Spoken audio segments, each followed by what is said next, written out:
नमस्कार, मी संस्कृती आणि आपण पाहत आहात नवा मराठा।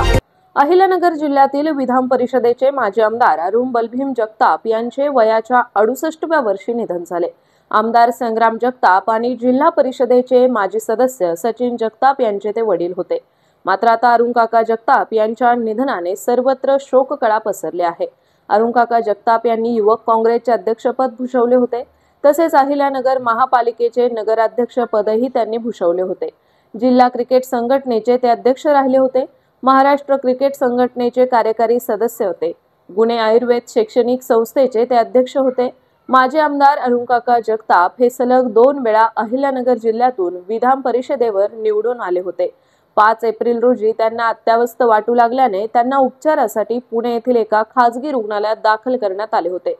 त्यावेळी उपमुख्यमंत्री अजित पवार, जिल्ह्याचे पालकमंत्री राधाकृष्ण विखे पाटील आदींनी रुग्णालयात जाऊन माजी आमदार अरुण काका जगताप यांच्या तब्येतीबाबत आमदार संग्राम जगताप यांच्याकडून माहिती घेतली होती। मात्र आता उपचारादरम्यान माजी आमदार जगताप यांचे निधन झाले।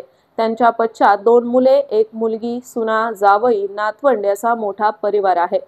अशातच आता माजी आमदार जगताप यांचे अंतिम पार्थिव दर्शन आज दुपारी 2 वाजता भवानीनगर येथील जगताप यांच्या निवासस्थानी ठेवण्यात येणार आहे।